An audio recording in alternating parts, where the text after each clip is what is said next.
Ladies and gentlemen, welcome to The Scope.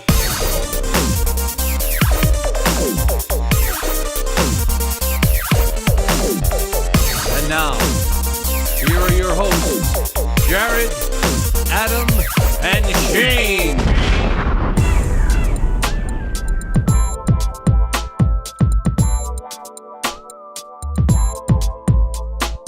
Hey everybody, we are back. Third show in a row, 189 of the world's best podcast. Getting closer to 200. The Scope, it's right around the corner. Guys, we have got a very high concept show, and I cannot wait to get into it. It's been a lot of research, a lot of talk. It's been a few weeks in the making. I wouldn't say a lot of research. I spent a good chunk of time on it. I spent a good Okay. 2 hours working. I finally got frustrated and just, I wouldn't say all of us spent a lot of research on it. well, let's not spoil it too Let's much. not spoil it. What we are doing, Molly. Vikings are 2-0, by the way. Vikings Good start. 2-0. Good start to the season. Redskins have been booted from the league. They're the first. Yeah. How did that happen? They're out. Daniel Snyder decided to dress up as an Indian mascot and red face? Just don't do that. He never should have gone full retard. You never go full retard. You don't. It's Tropic Thunder. I love it. I need to watch that again It sort of someday. ties into It does. what we're doing. It really does. Do I want to say what our high concept is, or do we just want to tease it and then come to it in the B block and then just let it rip? I think you tease it. You don't mention it here Okay. because we're not going to spend much time here. We're not going What's to. the point of wasting it on spilling the beans? What as if it were? I did it right now? What if I just shouted it out? That would be typical Adam. That'd be full on Adam. Full Adam. I'm writing that down. We're showing our wieners. Full Adam. All right, guys.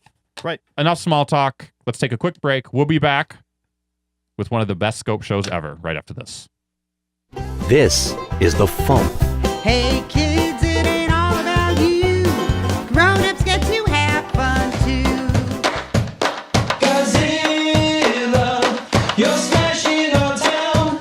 You're stomping around my poor city. Who know how you do that voodoo that you do so well? It's not a spell swell, makes me holler Scooby-Doo. Scooby-Doo, Scooby-Doo, Scooby-Dooby-Dooby-Doo. Were delivered by an Amazon drone. I believe it's time the truth was known. That's the Funny Music Project at thefump.com. THEFUMP.com.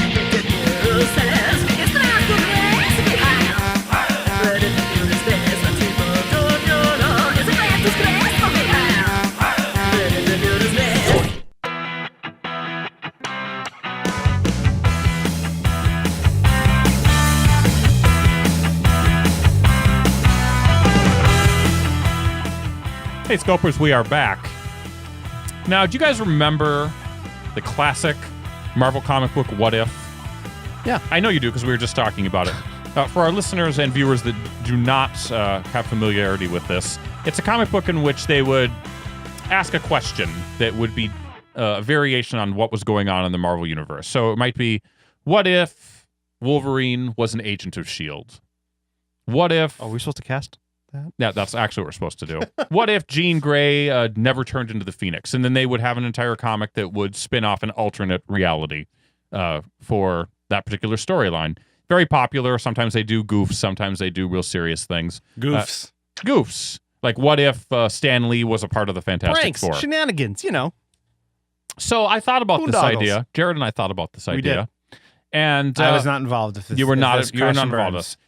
It first popped into my head a few weeks ago when I was watching Batman, the Tim Burton Batman, the 1989 Batman, Batman. and an idea sort of spun out of that, which would be, what if Marvel had started their cinematic universe to compete with Batman in 1989, which I think we can all agree is sort of the beginning of the modern age of comic book movies. You have Superman in the late 70s and then throughout the 80s, but that really didn't lead to much. It didn't kick off anything. A lot of people really liked that movie, but yeah, there was. but I think nothing else was really happening. yeah, I think things started with Batman. So what happens if Marvel would have got their stuff together and taken on Batman at that same time? So There was something like there were TV shows. I guess that was The Flash, and sure, that was it. but that came right? after Batman. Everything spun out Yeah. of Batman. Batman.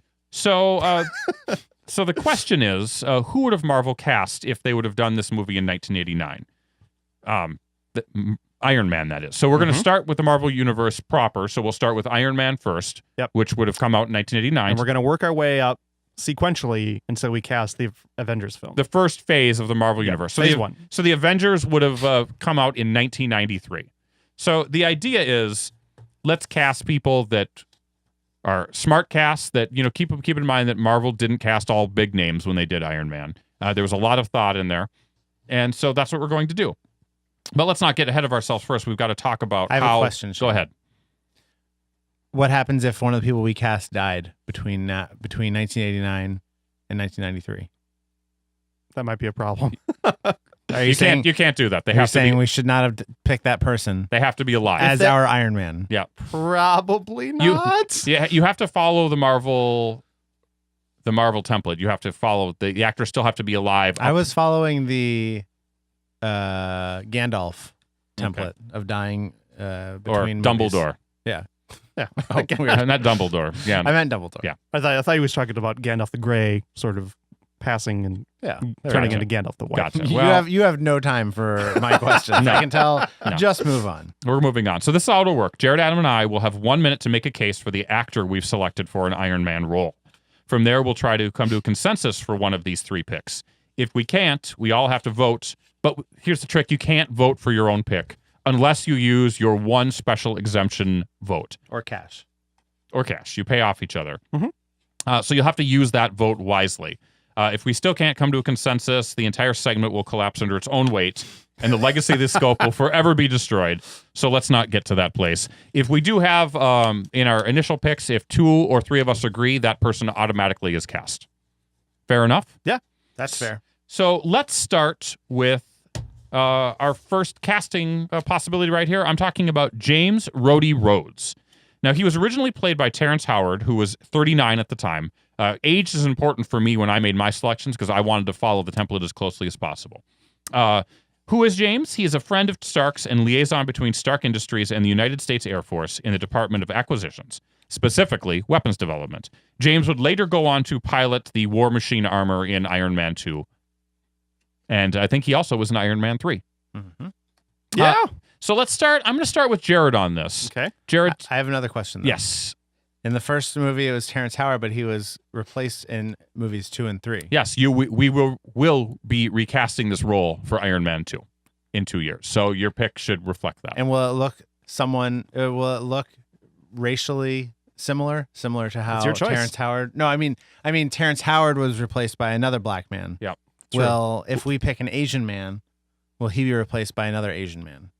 I think in the Marvel comic book universe, Adam kind of has his own James rules. Rhodes has always been an African American. So, I mean, you can do whatever you want to, but I'm sticking close to what Marvel actually cast originally. Okay. And just transposing that to 1989. These aren't real questions. You could have ignored me. You're being a pain in the ass. Jared, please kick it off. I found this to be challenging because I felt like there weren't a lot of notable African American actors during this period. No. And the ones that there were a little younger than you want or a little older than you want. So I sort of had to go a little younger, and I went with Forrest Whitaker as my James Rhodey. He had been in Platoon, Good Morning Vietnam, The Color of Money. So he was around and he was known, and he probably would have had him for a pretty good price. And I feel like he's sort of a good analog to the first guy, the original actor, Terrence Howard. Yeah. As far as artiness and maybe not wanting to be around for the second one. So Forrest Whitaker is my pick, and I have 19 seconds left. How much younger was he? Do you know, Jared?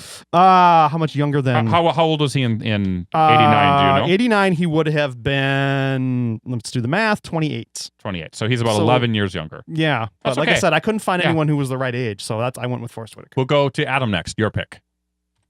Well, can I... how can I stretch this out to be close to a minute? You don't have to. But I want to. I almost picked Forrest Whitaker, but I chose not to because I knew one of you would pick him. He just wanted to be different. I wanted to be different. You're such a pain in the And ass. I wanted a better We're pick. not going to get to his pick. So at first, If you don't get it in, you're out, by the way. I thought Paul Hogan would be a good choice. What? He was nearly my selection. I don't care. I don't see color. Okay. But then I went and I Or said, acting talent. And then I came back and said, oh wait, no, he's the wrong skin tone. So I selected Keith David. He was on my short list. Keith David. None of those guys were on my list. Keith David was on my short list, but I took him You're off. gonna I thought he pick- was too old. Here we go. I'm gonna call it right now. EH. Let's hear it. Are you ready? He was on my list, but I did not pick him. So as Jared said, African American men not really well represented in this time. So my pick ended up being Gregory Hines. He's slightly older, Interesting. but he didn't have the award pedigree that Terrence Howard had. But he was an interesting actor with notable roles in The Cotton Club, White Nights, and a well-regarded comedic action role in Running Scared with Billy Crystal. And to be honest, this role will be recast in 1991 with Iron Man 2 anyway, and that's when you get the real heavy hitter, which I think is there's an obvious pick for 1991. But I'm sticking with Gregory Hines, closer to age, slightly older, a couple years older than what Terrence Howard was at that time. Okay. Who's your obvious pick? Lawrence Fishburne? No, Okay. I think he's saving his obvious pick for the Iron Man 2. It's Iron Man I know. 2. We can still talk about it now. No one's gonna remember. We're going to remember. So we've got 3 interesting picks. We're in our first voting situation, or our discussion phase. We're in our discussion phase. So anything intrigue you, Jared? I sort of like Keith David, but I'm still intrigued by my first pick. I think that Forrest Whitaker has both the dramatic and maybe the comedy skills, even at this younger age, to be a James Rhodes. I don't know. I think he would play well with my choice for Tony Stark. I don't think they ever worked together, so I can't say for sure. But What do you say, Adam? I mean, I would be more likely to pick Forrest Whitaker than your choice, Shane. Mhm. He had like Jared said, he had an action pedigree. Keith David, though, also in Platoon. Gregory Hines would have been over 40, which is Yeah. a little. I He feel would have like been he'd be he would have too been 43. James, he was. Yep. So he's 4 years old. I just feel like, okay, so you're seeing that movie and you know that character is going to be War Machine. He would seem too old to know that in the future he's going to be that character. Is just how I feel about it. Keith David also in The Thing a few years before this. Yeah, and he would have been 33. Yeah. I don't know. Keith David feels a little too B or C list for me Sure. to be in a Marvel film of this size, probably. Sure. Yeah. So Forrest Whitaker in '88 was nominated for Best Actor for the film Bird. He's also nominated for Golden Globe as well. So there's a little bit of acting pedigree. Terrence Howard had a couple of different films where he was notable. I can't even think of them. So I'm sort of thinking in that as well. I don't know as much about Keith David. I would be willing to go with Forrest Whitaker. Me too. I think he has a bit of a goofy vibe to him. I could see him being like, no, fuck you guys. I'm Yeah, out. but And I feel like just go where his career went, I feel like he's the kind of guy who would not want to come back for a sequel. That's what I feel. he's got Ghost Dog to do next. So Sure. priorities. The last king of Scotland. Yeah. Stuff like that. You're the man now, dog. That's different. You're the man now, dog. Okay, so we've got our selection for James. Let's move on to the Tony Stark love interest, Pepper Potts. So Pepper was originally played by Gwyneth Paltrow. She was 36 at the time. She was Stark's personal assistant and budding love interest. Obviously, she shows up in a bunch of Marvel movies, including Iron Man 2, Iron Man 3. Mhm. And wasn't she in the Avengers as well? Briefly? Briefly. Yes. Briefly. So let's start with Adam. Who is your selection? My selection for this, it was inspired by a movie that I saw this summer in a park. Okay, Gina Davis. it's a good pick. Gina Davis. Gina Davis at that time was flying high. Literally, because she had just been in The Fly. And Beetlejuice. A League of Their Own would come a couple years later. Thelma and Louise, arguably the peak of her popularity. Earth Girls Are Easy. That's So she's one. already got the sci-fi thing down. I think she's young. I think she was about the right age. About the right age. Nearly. Who cares? She's just eye candy. Not all ladies are. Right. That's it. I think that's the takeaway. All ladies are You just feeling eye me? candy. You feeling me? No, it's 3 years. She's 3 years too young. That's fine. No, She's not 3 years. Yeah, 56. She's 5 years too young. She was born in 56. Gwyneth Paltrow was born in 50, or you wanted 53. That's 3 years. Okay, 3 years. Gina Davis is the pick. Jared. Well, I'm gonna have to say I should probably start my clock here. I also skewed a little younger because, similarly to African American actors, I felt there was a sort of a zone that was underrepresented. A lot of the female leads I was looking at were either too old or like way too young. So I felt like there weren't a lot of picks in this area that would, I think, fit into my cast. But I went with someone who had done some drama, some light comedy up to this point, and would go on to do a bunch of notable films and have a pretty good career. My pick is Michelle Pfeiffer for Pepper Potts. I think she has the strength and to be this sort of prominent female lead that can stand up to a Tony Stark character. She's not going to be like a wilting flower and shy away from confrontation. So Michelle Pfeiffer is my pick. How does that impact Catwoman? Yeah, that's what I was going to ask. Should be out. Revisionist cinematic history. Now we have to recast that. This is a butterfly effect that I just can't wrap my head around. Well, I mean, Batman 2 wasn't even in the cards yet, so they wouldn't have cast her. It wasn't Catwoman yet. All right, so give me a timer. So at the time, Jared, you could have picked someone like Mary McDonnell. You could have picked Amy Irving, Kate Capshaw, Kathleen Turner, Sigourney Weaver, Ellen Barkin, Renee Russo, Deborah Winger could be in there. But I actually picked someone. I think some of those are too big. Go ahead. So my pick is Mary Steenburgen. She, so she had a similar career beat as Gwyneth Paltrow. They both won Academy Awards early in their career. Both were strangers to genre movies like this one. Both are the same age, and both have an understated presence and beauty. I think Mary is slightly quirkier, and she would go on to do a genre film with Back to the Future 3. But I kind of like her presence and her ability to hold her own against a strong lead character. So that is my selection. Adam, within the time. Yes. Tell me what you think. I feel like of those three, Gina Davis is still the strongest pick. Jared. Okay. I disagree. I think Gina Davis is the worst. Have you seen you A League really? of Their Own? I've seen A League of Their Own. I just don't think she's a good fit for Pepper Potts. Why do you not think she's a good fit? I don't know. She's too young. Then again, Michelle Pfeiffer's probably too young too. So It's just 3 years difference from what know. Gwyneth Paltrow was. I know. Should have been 33. I don't know. Are I'm any- going to throw my weight into the Mary Steenburgen camp. I think that's a good, solid pick. I do too. I mean, I feel like I can't see her. like you She's- don't know what she looks like. No. She's Open what's eyes. she's what's his face's wife. Ted Danson. Ted yeah. Danson's wife. That's all I see. She showed up in a role on was it Justified recently? Okay. A very like a leader type role, and she had a presence and a gravitas that I appreciated. She was. think she She could was in Parks and Rec, was she not? As Maybe as that Ron was it. Swanson's love interest for a while early. Was she? Could be. Yeah, she's Justified. She was in. Yep. And I don't see her in Parks and Rec. Gina She Davis wasn't. What did I was see her in? nearly She was a love interest. She was in 30 Rock. 30 Rock. That's what I'm thinking of. Gina Davis was nearly a U.S. Olympian in archery. What do your ladies have? What I is don't know. Mary Archery- Steenburgen? Archery doesn't really come into play in the Pepper Potts role. So it shows her Maybe- all around amazingness. She was a model. She's pretty. She's prettier than Mary Steenburgen is. Well, I'm afraid you're probably outvoted 2-1. I'm trying to sway one of you. I'm with Jared. I think Mary Steenburgen is a solid pick. This is a dumb movie. I wouldn't go see this. She has a bit of a quirkiness that I like.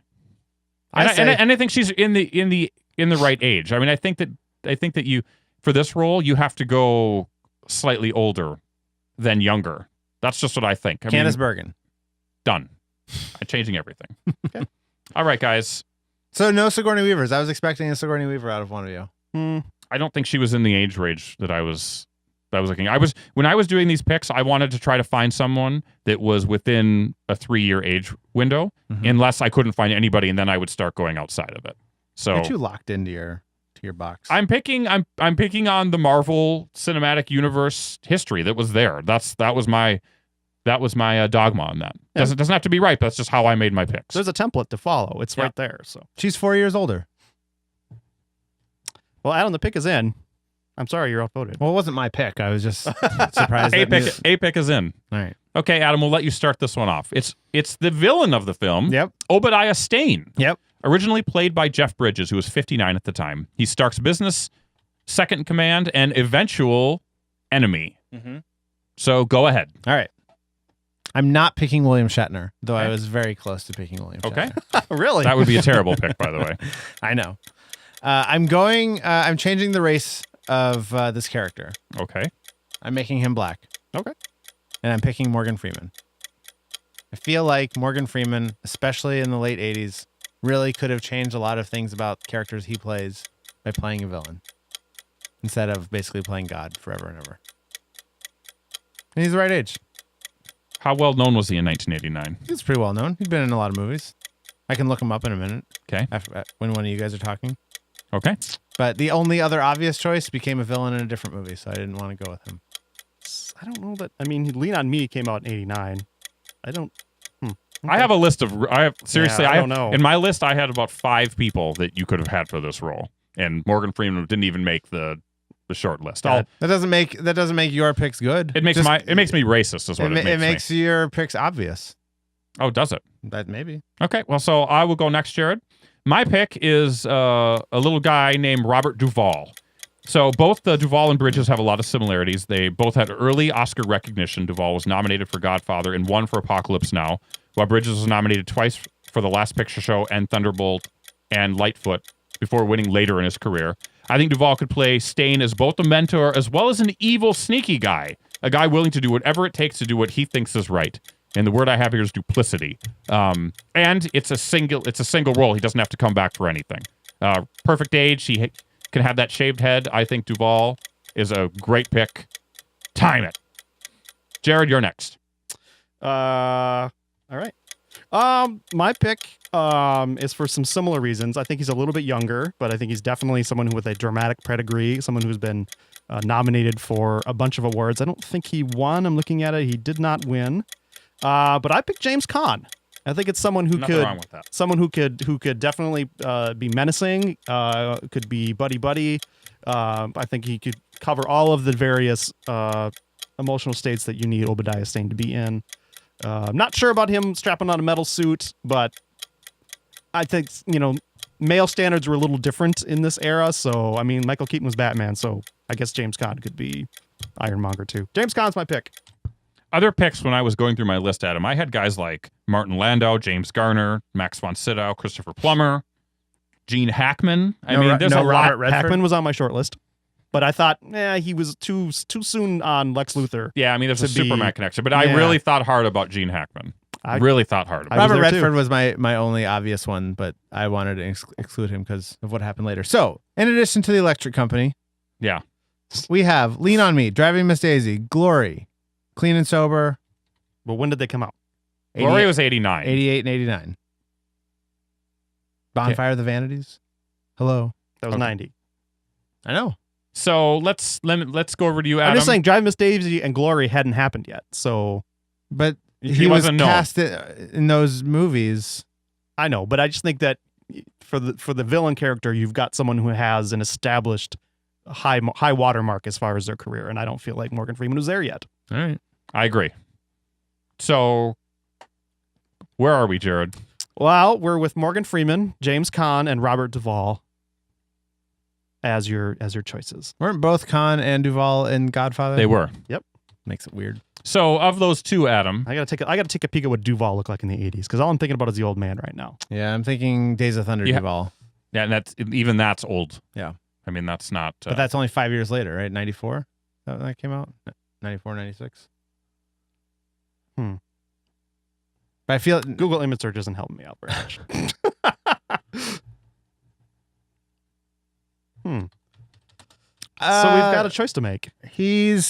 I feel like Robert Duvall would be my pick more than James Caan. How come? He's got that leathery old face. Well, James Caan, he's got some. I Got some age and wisdom, too. don't like Like James James Caan? Caan. I think Okay. is what that comes down to. Just not a fan of James Caan. Interneting while I think they're both good choices. Are you sticking with your own? I mean, I like Duvall over Khan myself. Well, I guess I'm outvoted then. Are we okay with that? 2-1. I'm okay with it. I think Duvall's a good choice. I'm not going to argue it too much. I mean, I think we're in the right area anyway. Yes, definitely. We've got someone with a history of acclaim and some quality films, and they're, coming in to do a one shot. So it's a good pick. Okay, so let's go on to the Shield side of things now. This is where things get interesting. Yeah, and I'm going to preface this by saying this is one of my I'm most excited to debate this one. I feel like I'm on point on this one, but we'll see. Okay. Let's talk about Nick Fury. Nick Fury. So Nick Fury was originally played by Sam Jackson, who was 60 at the time. He's a director of the secret agency SHIELD. Now, keep in mind that in 1989, there was no Ultimate Comics Nick Fury. So the idea of having an African American Nick Fury is way outside of the box. Mm-hmm. So at least I don't know if you guys did this, but I sort of feel like you have to stick close to the original Stanley Ditko Nick Fury, who was sort of that badass, Sure. I mean, crusty white guy. Yeah, the Ultimates was drawn to be Sam Jackson. Yeah, so you have to keep that in mind. But I will start this off. Jared, give me a timer. I only had 2 people on my list. I had Clint Eastwood, but then I had the guy that I really wanted was James Coburn. He's 61. So in 1989, like I said, there was no African American Fury. So I'm picking this veteran badass James Coburn. He's got the look, he's got the pedigree. You think of The Great Escape, The Magnificent Seven, Our Man Flint, and he's got the acting chops. He also won an Oscar later for Affliction. He may not be as much of a cult hero like Sam Jackson, but I think he's totally got the look. He's got the ability to play that role for a number of different movies. I think that he's the perfect Nick Fury selection. Adam. That's an okay pick. It's a great pick. So I went a little weird with mine, and I'm fine with it. Okay. He's 7 years too young, or younger, but I don't feel like Sam Jackson looked like a 60-year-old No, in that role. he Anyway, does not, So it's no. fine. I sort of considered that people don't age as quickly now as they did 25 years ago. So So I'm picking Christopher Lloyd because if you see what? Okay. now, because here's all you can see is Doc Brown. Sure. But he's a great actor. The man's face and being is very elastic. The judge in Roger Rabbit doesn't look anything like Doc Brown. And I mostly am basing this off of what he looked like and how he acted in One Flew Over the Cuckoo's Nest, where he is a commanding and crazy presence. And I feel like you could put an eye patch on that guy, and he'd be crazy. I think you have to really kill it in the auditions. You have to kill it. Better than Carl Weathers, Yes. my second choice. Carl Weathers was on my James Rhodes shortlist, but I cut him off. Yeah. Jared, bring some sanity to this pick here, and let's hear what you got to say. I looked at the old school cool bad guys, and I didn't see anyone I thought would be fit as a sort of paramilitary leader type character. So I went with someone who's a little bit younger than you might want in the role, but had a proven pedigree of acting in military films and being sort of a badass, and would have been just fine doing cameo roles until he got a big part in Avengers. I took Tom Berenger. I think he's got the right physical look for it. I think he's got the right hairstyle. I think you could put him in some fatigues with some belts and an eye patch and have a perfectly credible Nick Fury. Definitely, probably not. I think he maybe fulfills a little bit of that cult role that a Sam Jackson has. I think Sam Jackson had a way better career. He sort of created a cult role, Yeah, that didn't exist before him. I think. absolutely. I think he's the Sam Jackson did. Sam Jackson is the standard for what a cult role Sure, yeah. actor is. So I don't know if there's anyone before him that's ever had that. Tom Berenger is my pick for Nick Fury. Okay, Adam, you've heard these 2 picks. Obviously, Jared and I are not going to go for Christopher Lloyd. I just want to point out, Platoon. I'm not. Born on the 4th of July. Major League is all you have to say. I'm going to go with Tom Berenger on this. It's all about Major League. But I feel like the way you guys are doing this is not realistic. I feel like these people would not actually be cast in this, and I feel like mine would have a realistic chance of being cast, especially when you look at comic book movies when they were. I think they're completely completely realistic. No. Absolutely. Unrealistic in what sense? They wouldn't take the role. They would be too expensive. What's your criteria? Both. They wouldn't take the role. I don't think that anyone on my list is too expensive Mary at this point in their Steenburgen? career. Forrest Whitaker? I mean, he Their was names- barely a blip on the map at the Their time. names now, You have but to they think of them weren't in then. 1989 or 1988. Right, but Or you guys, 87. you can't make the same argument that if A, someone is not known, and then B, they're not going to be expensive. Why couldn't you if they're not known? But the argument against Morgan Freeman is that he wasn't known. So why is that? My argument against Morgan Freeman is that me personally, I wouldn't have cast an African American in that role. I just wouldn't have. I would have went for what Marvel cast as. Right, but I'm saying Maybe that's Jared's argument. That's not mine. I think you can. I think you can switch the race on that just fine. I just don't know if you could do that in '89 or '87 when they're making the casting choice. Okay. I don't think they would have done that. But yeah, go ahead. It's a fantasy cast. You do what you want. I'm defending my picks. That's fair. And you guys are being mean and picking on me. I just think you have a weird. should probably You have a see- weird set of criteria that you haven't really defined yet, but you're telling You us. said Paul Hogan, for Christ's sake. I didn't say Paul Hogan. I said my funny pick is Paul Hogan. You had a funny pick. Your funny pick. I have a funny pick coming up. So Yeah, well, I'll shit all over that too. See how you feel about that. So who are the contenders I for don't- the Nick Fury role? Let me step this back one second. ahead. I don't think that your picks are bad. I think that you specifically said that's a bad pick. okay, so that was me that's scope Shane. I'm going to be real Shane for a second. I think that a lot of your picks would make interesting movies. Yeah. I think it might be a different version of what, and I don't think so. I know it would be a different version of what the Marvel cinematic movie would have been. My picks, I'm trying to replicate what they did Just 25 years 25 years earlier. I'm not trying to necessarily think outside of the box. I'm trying to think of what that box would have been like in 1989. I'm still mad about the Gina Davis pick. That was the right pick. I don't think that Gina Davis is a bad pick, by the way. I know you don't. I don't think she's a bad pick. I didn't have her on my list, but if I would have thought a few years later, she definitely would have been on there. Anyway, so We have Christopher Lloyd, Tom Berenger, and James Coburn. I feel like James Coburn is a little too slight for the role. I think he's got a great presence, and it definitely would be up to the task. I don't know. I just feel like was he still acting at this time? Sure. Was he? But here's the thing. I'm going to switch to Tom Berenger, and the reason why I'm going to is because I feel like he's slightly younger, and when you talk about Sam Jackson not looking his age, I think that you have to take that into consideration, especially when these roles, especially the Nick Fury role is going to happen in a number of different movies over a long period of time. And I think Tom Berenger, the French version of him, I think that Tom can withstand that, whereas I think James might start looking a little older and maybe not as... Especially 25 years ago when people just didn't seem to age as gracefully as they do now.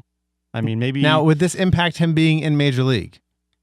I don't know. No. Okay, then It's we're not like he fine. can Then we're fine. can't do other films. Because if it's anyone It's else... a bit part. He doesn't have a big screen time until Avengers. Yeah. He's got plenty of time to do Major League. Yeah, Don't worry about it. He was only in one scene in this movie, right? Yeah, right at the end. At the That's end. it. So, All right. But he showed up then, so you got to do it then. all right. So let's go to let's finish off the Shield aspect of this stuff. I think this is probably the toughest pick in all of Definitely of Iron Man. Mhm. I'm talking about Agent Phil Coulson, originally played by Clark Gregg, who was 46 at the time. He's a special agent of Shield, and like Fury, will appear in many Marvel movies. I'm going to let Adam do this pick first. All right. This was, I agree, the hardest one. And go for it. And I'm interested to see who you guys come up with. Yeah. Because this one, I wouldn't say there's any wrong picks on this one. Yeah. I'm going with Kevin Kline. Okay. I feel like he actually looks the part the most, especially of any of my picks. He looks the most like Clark Gregg. At this point, he'd been in plenty of movies, mostly comedic, but I like this role, especially in those first movies, is kind of a comedic role. Sure. It's playing the straight man in a lot of ways, but like He's the everyman. Yeah. The everyman with a sense of humor. Yeah. And I really felt like Kevin Kline, that would exactly match who he has to be. So that's who I picked. And he's about the right age. I think he was 2 years I think he's 2 years older. Okay. So I will go next. My criteria was it had to be a TV actor only, because that's what Clark Gregg was. He was unknown. He really didn't. You only know him from The New Adventures of Old Christine, which he was on for a long time. So the person that I ended up picking was Mitch Pileggi. He played Agent Skinner from The X-Files. He's a lot younger than Greg, but he was a TV actor that didn't have a lot of exposure up to that point in his career. I think he has a weirdness and a quirkiness and a sort of an authoritative quality that Coulson could use, and he proved he could play an agent type of character in The X-Files just a few years later. But I mean, that was tough. That was a really tough one because finding someone from TV is difficult. So that's my pick, Jared. Well, as you say, you want to get someone who started in TV. I dug up. I was trying to find TV shows from the 80s that only lasted a season. You don't want something that lasted too long and had a real big thing. I started looking for people who had maybe like a 10, 12 episode run on a show. I couldn't really find anyone until I landed on someone who would blow up much later in his career and be one of our most established actors of the day. You know who this is, Adam? Yeah. I went with Mr. Bryan Cranston. Oh, okay. I thought you were going with ER's own. Noah Wiley. I went Bryan Cranston because I know he can do the drama. I know he can do the comedy. I feel like he was at the right point in his career where he could have done small little bit roles and then had a larger role in Avengers. What TV show is he on? Okay, it doesn't where is matter. it? Raising Miranda. Okay. It was about the only show. I mean, it was nothing notable, so it wasn't like he was on a show that everyone had heard of. Yeah. Clark Gregg was. So I don't know. I like Bryan Cranston for the pick. I had him early, and I never really deviated after I tried to find someone else. So, Adam, you've heard two very distinct picks beyond yours. Yeah. What's your take? I still see it as mine. I get the starting with TV idea. But I bet if we went back to who else was auditioning for that role, I doubt that Marvel was just sticking to TV actors and stuff. I don't feel like Kevin Kline was small enough to be in that role at that time in his career. No? I think he was too big already. Fish to do Called Wanda? a bit part in several, I don't know, it just doesn't feel like the right Like, fit. I feel like Colby Smulders is not big by any means, but well known, and she was in even more of a bit part. I mean, you can't compare Colby Smulders to Kevin Kline.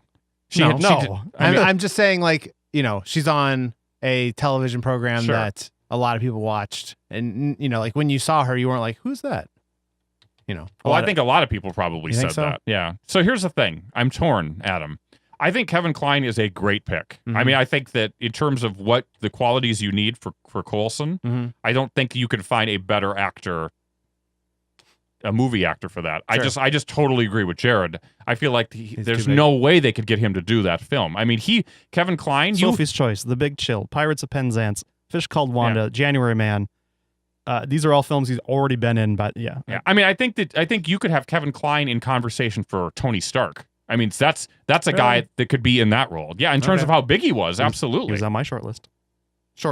It was a longer short list by then. Yeah, he's on my list right here. I have him for Tony Stark. So I just don't know if you can pick him just because of that. He's too big. But it's similar to, you guys had big guys for Nick Fury. Tom Berenger wasn't that big. Well, relative to a Kevin Kline.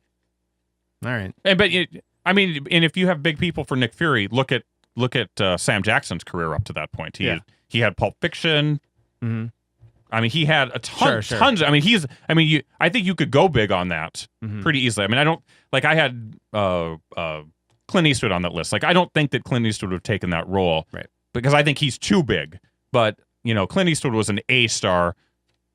You have somebody he'd never been in a Snakes on a Plane. That's true. Equivalent. I guess the one with that monkey, maybe. He had any which way loose, any which way you can. So maybe he late actually would 70s. have. So I mean, I think that that Kevin Kline is. I'm switching mine to Bruce Willis then. Yeah, can I do that? Wait, that's a step backwards. Sure. I'm switching mine to Kevin Costner. I think looking at between Jared's and my pick, I probably would lean towards Jared's pick just because I think that. What was Jared's? I don't think the X-Files guy. Bryan Cranston. Just because I think what that did Bryan Cranston he has look the like humor. Back then? He had hair. He probably looked like he did. He looked like Malcolm in the Middle, but younger. Yeah. Think about what he looked like in Seinfeld. Okay. Oh, okay. Yeah. So yeah, sure. Bryan Cranston, we'll give it to him. Because I don't want to say anything, but I've got 3 of my picks through. I'm just saying. I mean, I think that you guys. I could just blow it by- all on the last two here. By so. choice, you have to pick my last one, and it's a bad one. So Okay, so let's go you're on gonna make me to feel bad if you don't. Jarvis. All right. Boy, this one is just a total crapshoot. Originally voiced by Paul Bettany, and Yeah. he was 37 at the time. He's a computer assistant to Tony Stark, who will eventually appear in some sort of humanoid form in the Avengers sequel. So keep in mind that he will be acting physically at True. some point. And my guess is maybe in the long run, they were they were probably thinking that you might be in this stuff. So keep that in mind. So let's start with Jared. So how do you find a good sounding British actor to do voiceover from the mid 80s? I don't even know how you put that into Google to find a person. So I sort of decided to go off the beaten path on this and find someone who had a good voice, maybe a distinct voice, and I think that would fit in the vibe of a 1989 Iron Man. And I went with TV's Max Headroom, Matt Frewer. He's not English, but I think he's got an interesting voice, and I think he's got, he could be Vision, I guess, in a future Avengers film, 8 years down the road, whatever it is. Again, it's like, how do you find the right fit that is in that Paul Bettany mode in the mid 80s? I don't even know how you research that. So maybe you had better luck, but Matt Frewer's my pick. Okay, Adam, to you. Well, like Jared. No, not like Jared at all. I wanted someone British. Okay. And I wanted someone that maybe had acted, didn't necessarily have to, but maybe was, I don't know. Anyway, I went with David Bowie. Because I feel like he's got a good voice. Okay. No one can argue with that. He's very skinny. So no matter what his character's going to look like, can be very skinny. Put on a fat suit, no problem. And it was a better choice than William Daniels, William Daniels, who's that? the voice of Kit. Michael. Oh, Yeah, okay. she's a short little mustachioed man. Yes. Yeah, those were my two. David Bowie is like the perfect late 80s pick for that. I could see that in that regard. Okay, so I'm going to give you my short list. I had Alan Rickman, Tim Curry, Gabriel Byrne, and Liam Neeson all on my list for possibilities. But the person that I went with was also not British. He matched up in age. He matched up in career. I picked John Malkovich. So he both actors had critical acclaim early in their careers. Once again, Paul for A Knight's Tale and A Beautiful Mind, and Malkovich for The Killing Fields, Empire of the Sun, and Dangerous Liaison. Malkovich hadn't really blown up at this point. He was right on the cusp of going big. Yep. But I think that his distinct voice and his delivery, and the fact that he could be a very, very interesting Vision later on, sort of pushed me in that direction for him as the voice of Jarvis and Tony Stark's computer assistant.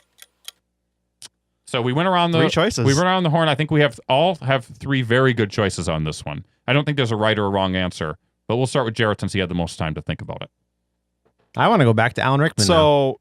So you have Alan Rickman is older, by the way, quite a bit, and so I think that he would have been a great pick, but he's I got just Die think, Hard money at that point. yeah, so. you start getting into Die Hard, and then it starts getting a little It's dicey. too recognizable. Malkovich. What did you have? David Bowie. David Bowie. David Bowie. See, I had Matt Frewer.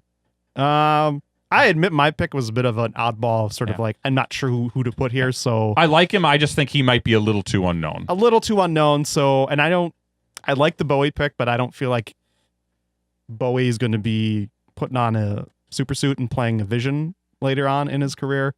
That Labyrinth costume's Yeah, kind of close to... but that was, you're talking 10, 12 years, 15 years after Labyrinth by the time Avengers 2 happens. I don't know. I like the Malkovich pick. I'll throw my weight behind Malkovich. Adam, we'll go to you next. He's British. I feel like that's got to count for something. He's a computer. He is a butler. He is a butler first and foremost. What about Lee Daniels, the butler? Was he British? I don't know what that is. He wasn't. Okay. I think it was forced. The jokes are all about him being an English butler. Are they? Sure. There are a bunch of, all the jokes, a bunch of dumb jokes. Are we shooting the same script? Not necessarily. Forrest Whitaker, by the way, was the butler in See, it always comes back to Forrest Whitaker. Forrest Whitaker can be British.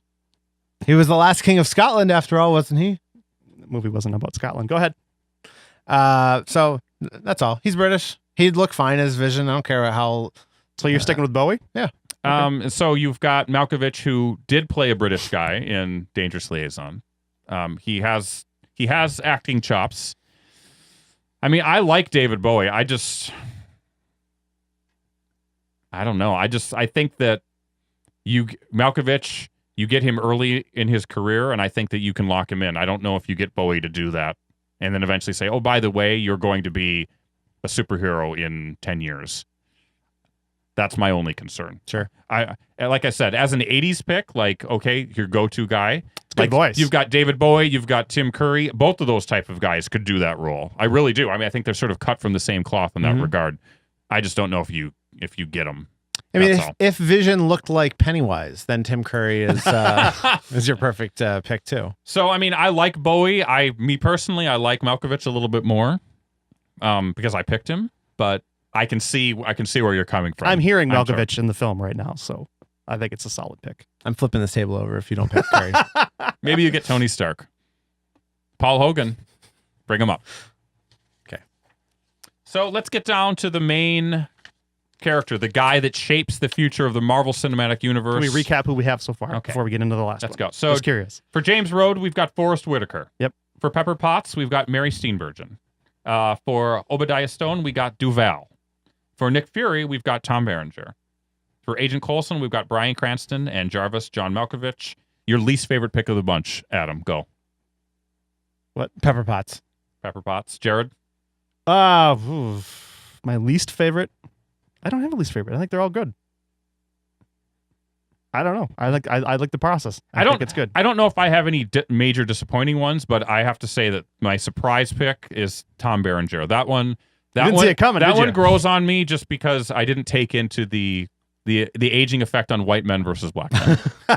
And you forgot about Major Black League. don't crack. And I forgot about Major League. I think that's a really good pick, actually. Thank and you. I think he can do the action stuff that he's going to need to do later on in the film. I felt good about that when I picked it. So I'm like, this is. And I really liked my pick. Like, I thought that my pick was a lock, Mhm. but I was surprised.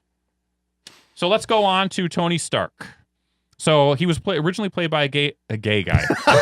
A guy, I was going to say a guy named. I put those words together. A guy named Robert Downey Jr. Never heard of him. Robert was 43 at the time. So for those of you who don't know the Tony Stark character, he's an industrialist, a genius, inventor, a consummate playboy. He is CEO of Stark Industries and a chief weapons manufacturer, or as they say in England, do they say manufacturer for the U.S. military. Eventually, he creates and pilots the Iron Man armor, leads the Avengers or is a part of the Avengers, and is a key player in just about every single Marvel movie in some degree. Who wants to go first? Adam does. Sure, I'll go first. Adam, lead us to victory. All right. I first want to Please pick say, what I picked. if anyone picked Harrison Ford, I'm done with this. No, he's too big. Can't Too pick him. big. All right. He was probably the biggest action star at the time. I picked another action star. Go. Arguably the second biggest. Okay. Mark Hamill. No. Mark Hamill. Hot off of Corvette Summer. Yeah. I'm picking Kurt Russell. Kurt Russell on my list. Kurt Russell, 5 years too young. Yeah. But I feel like a 38-year-old can play that just fine. Okay. Kurt Russell, total action chops. Okay. Total sarcastic chops. Hunky? Yes. That's how I'll end it. And then say overboard. Done. Jared. You should go next. Okay. So on my list, I had people like Tom Selleck, Peter Weller, Sam Neill, James Woods, Kevin Kline. But the person I went with was a little bit younger. I actually brought it full circle, and I picked Jeff Bridges. So both of those guys are terrific actors. They both have swagger. If you don't think that Bridges doesn't have it, think about Flynn in Tron. Think about Tucker, where he played an industrialist who was literally trying to change the world of cars. Both are actors that have been noticed and awarded by major voting academies. You think about what they've done, it's pretty impressive. I could have picked Richard Gere. I could have picked Tom Selleck, but I think Bridges has the acting chops and presence to make a very compelling Tony Stark. Jared. Is that a speech? Did you just Yes. read a speech? Part of it's a speech. Some of it's off the top of my head. Thank you very much. Jared scratching his lip. He's going to wait for 1 minute and just. I'm at a point of conflict. Okay. Jared picked Kurt Russell, but now I did pick Kurt Russell, but I'm intrigued by the Jeff Bridges pick. And now I don't know which way to go. Okay, well, it's all going to be on you. Iron Man is dependent on you. Kurt Russell was my pick. He was an early pick. I went through a lot of different options, but he always kind of stayed at the top on my list. I also had a Mark Harmon on my list. Mark but Harmon's not a bad a pick. bit of a too much TV, Too much not enough TV. film. Yep. I even went to notable friend of the show and fantasy casting personality Earl. He's always casting things. I asked him who his Tony Stark pick was. I didn't tell him what we were doing. I just said that. He also came back with Kurt Russell. Okay. Also came back with Michelle Pfeiffer as Pepper Potts. Okay. Which I thought was an interesting choice. So.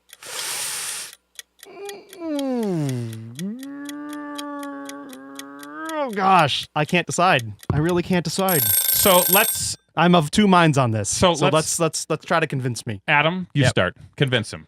I think that I think Big Trouble in Little China is a perfect film to watch to say that guy would make a perfect Tony Stark. Obviously, Kurt Russell, I think, would be a good fit. Yeah. If you're not trying to follow the Robert Downey Jr. mold too much.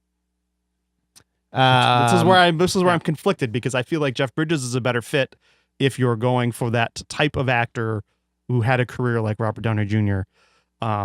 If you're trying to go with the type of actor who would be a good fit for the role, especially in 1989, Kurt Russell's a good fit.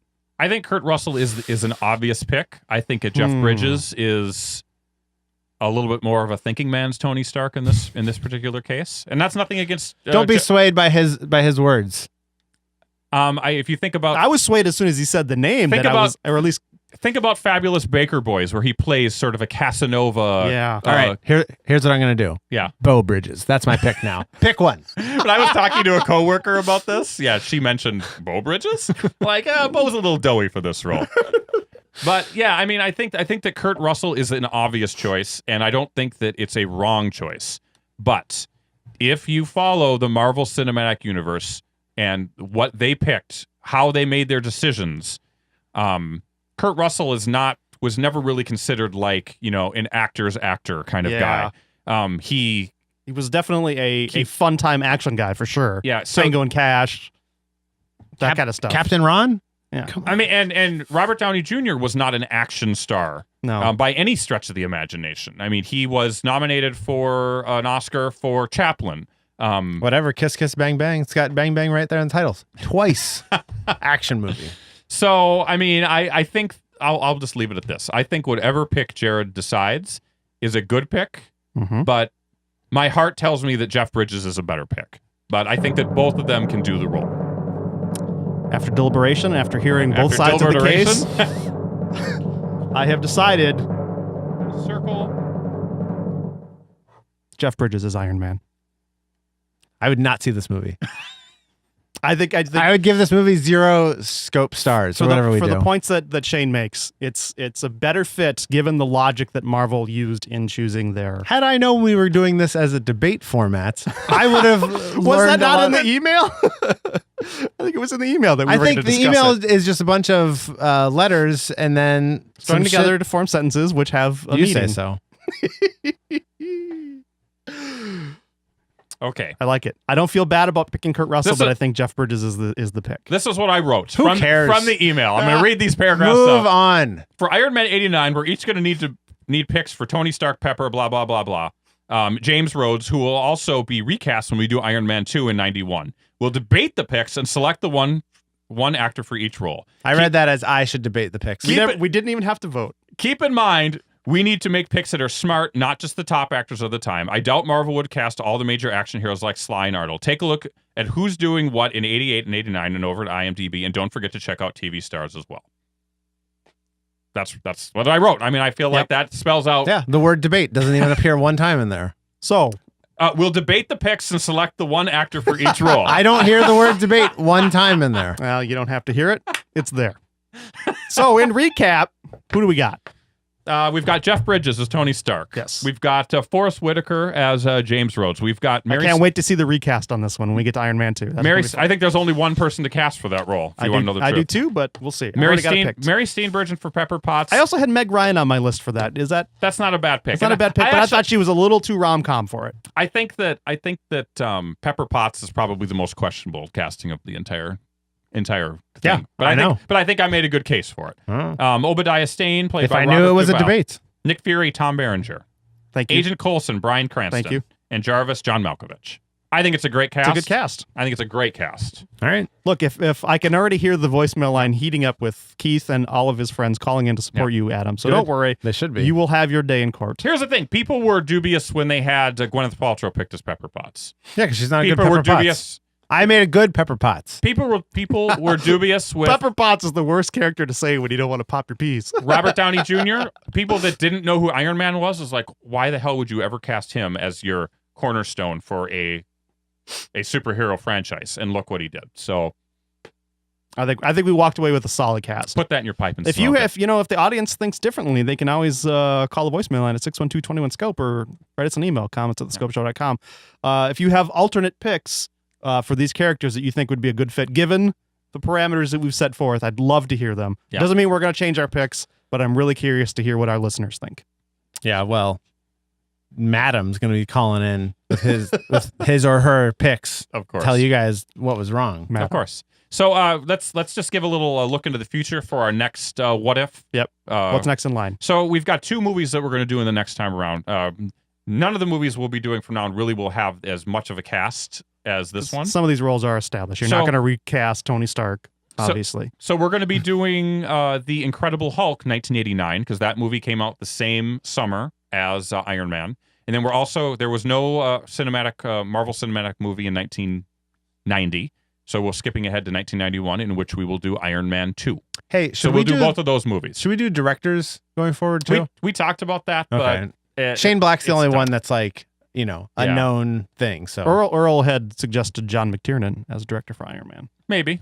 Die-hard director. Yeah. Maybe decent fit. But I have to say that, John Favreau, that is a completely Yeah, out of left nobody field. saw you that never coming. would have. I mean, people thought, why the hell would you ever have this guy? because they loved that Jumanji follow-up. Of course, that's what they said. But Zathura. But Marvel Zathura. Marvel has done a really good job of picking the unobvious choice over and over again. So I think that'd be a really difficult one to do. So anyway, we will be doing 2 movies in the future. So let's take a quick break from our Scope What If. We'll be back with Coming Soon right after this. We now join the scope already in progress.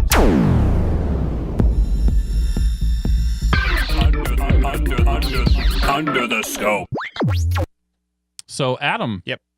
it's Under the Scope. You've and had some coming time soon. to cool down. He's cooled down. I am not cooled down. This is my last show. Hope you guys are happy. That robot version of me is going to be replacing me going Fair forward. enough.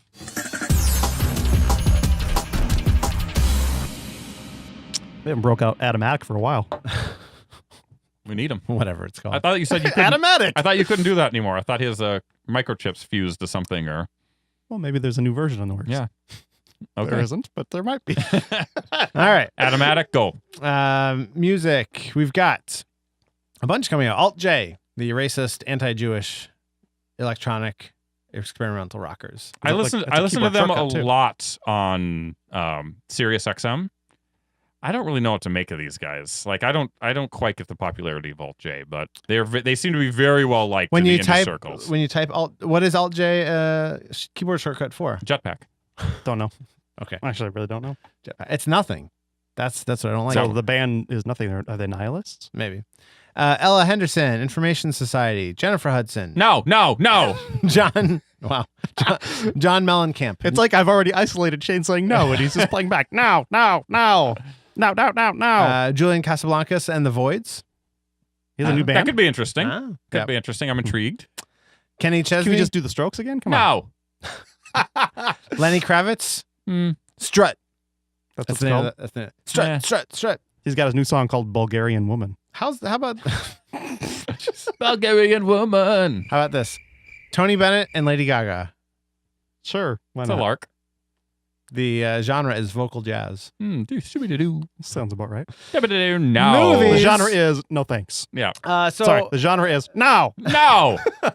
Nothing's coming out worth watching. We've got The Equalizer, which is the Denzel Washington movie where his Liam Neeson again. I think it looks There's interesting. something intriguing about this super badass that's got Yeah. everything figured out, but I don't know.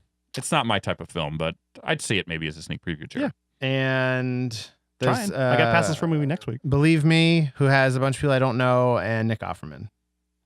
So We like Nick Offerman. We do. DVD and Blu-ray. Big fans here on the show. Signal, The Rover, and After. I don't know. Triple no. Okay. Yeah, I like that you're shortening it now. Though triple is A 2 series of syllables, no's. so you really didn't save anything. Infinite no. We save time. Games. Go ahead. So I can't pronounce this. Can't say you can't play it. Can't say it, can't play it. Arno Surge, an ode to the unborn star. No. Arcana Heart 3, all caps. Love Max. Do we have English games coming out? Exclamation! What is exclamation! this just the impart market? Exclamation! Exclamation! Defense Grid 2. Okay, that I understood. Yeah. FIFA 15. I loved the last FIFA. I played it a lot. Will you get it for PS4? I would consider it, but we got a lot of games coming out now. Does this so one not have? Right away. Does this one have favelas that are ruled by drug lords? It's only what they have. It's the favelas from Call of Duty Black Ops 2. Got it. Sounds intriguing. Frozen Synapse Prime. What? Is that a? It sounds like you put three random words Are you together. some sort of mixologist now making drinks? That's the. What? I'm gonna say that's the worst Autobot character ever.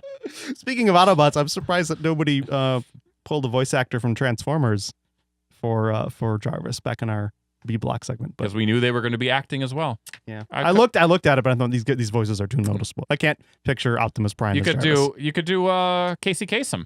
Yeah, no, thanks. Howard Stern. Anything else? Some other stuff that I can't pronounce.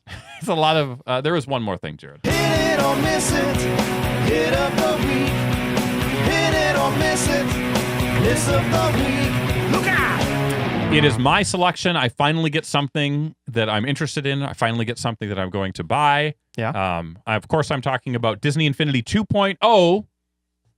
You loved Disney Infinity last year. Nope. This time it's back, You're and saying- they've got Marvel characters. You say Infinity with an L in it. What is explain for those of us who don't know what this is? So it's essentially Skylanders, but with Disney characters. Okay.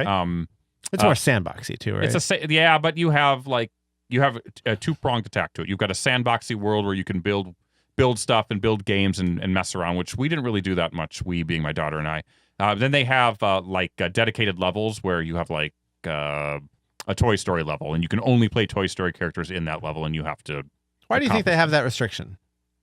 Because I think it's difficult to program a game where you have 30 different characters with 30 different power sets to try to get that to fit in. Yeah, but imagine having like Luke run through a Toy Story. It'd be great, but I don't think that'll ever happen. They should make it work. They are doing a more expansive toy box world where they're going to have in Disney Infinity 2.0 where you'll have more pre-built things that you can interact in. The cool thing about this time around, Jared, is that it's going to be a heavy push with Marvel characters. So the 2.0 set will be released with 3 Avengers. Okay. You can buy Avengers characters. You can buy Spider-Man. You can buy Guardians of the Galaxy. And then along with that, they have expanded Disney characters as well. Like Donald Duck will be in there. And you're getting this because you can play with Audrey. Yep, Audrey and I play this together. Cool. And this story for the Marvel aspect of this is written by Brian Michael Bendis, who is one of the best Marvel writers in the Never business. heard of him. Well, now you have. I'm kidding. Now you have. I've So heard of him. there you go. That's my hit it. Under the scope. Please play all the voicemails where people agree with me now. They're already in. I've already flooded in. The show's not even over. The voicemails are in. Here's a voicemail. This is to Adam. No. Your picks? No. What was this? Paul Hogan? That's a knife. No. I actually don't have any comments this time. I knew this was going to be a long show, so I played the voicemails in the previous episodes. And we only had 2 episodes last cycle, so there you go. But I am curious to see what our audience thinks of our Iron Man 1989 What If casting. Did we get it right? Did we get it wrong? How would you change it? Please tell us. 612-21-SCOPE. That's 888-978-7373 or comments at thescopeshow.com. You can also connect with us on social media because we're out there with the people, being social and slinging media. That's what it means, right? Right. Yeah. Facebook, Tumblr, Twitter, and a link to our YouTube channel where you can watch us debate future things, future Marvel films. America Online will be there soon. Yes. All our links are at the thescopeshow.com website. And if you'd like to support us financially, you can sign up at patreon.com. It's a service where you can become a patron and give a little money to content creators. You can pledge as little as $1 an episode. You can set a monthly cap, and you can cancel anytime. And you can join our Legion. I think it's up to 5. Our Legion of supporters. It's a Legion. They're all giving $100,000, so it works. They are. They really are. Yeah, so if you'd like to give a little money back and help support us. I'm looking at you, Warren Buffett. Equipment costs money. Time costs money. Time is money. They're equal. Are they? Patreon.com/The Scope Show. Back to you, Shane. Well, I want to thank you, Jared, for your impeccable technology handling. I want to thank Adam for thinking outside the box for our picks. I know you're disappointed, but I still... Adam always feels like I'm he's not upset. being I'm just ganged up on. disappointed. And again, if you'd had you debate... sound like your mother. If you'd had debate in that Double email, bitches. really would have made it... Read your emails, bro. Read your emails. Here's what happens. Yeah. An email from Shane comes. Yeah. Jared responds. I don't read them. I just know, okay, I have to do with the news. Or I have to do a thing. That's probably about right. I laugh because it's true. All right, Jared, let's wrap this up. So for everybody, thanks for watching, listening, viewing. We'll see you next time. Bye for now. That's not your catchphrase. Ladies and gentlemen, we find ourselves once again at the end. I hope you've enjoyed our time together. I know I have. Fear not, Scope faithful. Days shall pass as if they were but a moment, and Jared, Adam, and Shane will return with another thrilling episode. Until then, send your comments to comments@thescopeshow.com or leave a voicemail message by dialing 612-21-SCOPE. That's 612-217-2673. Thanks for listening, faithful fans. This is Tony Partington saying, Buenos Aires. Tune in next time to another terrific edition of The Scope.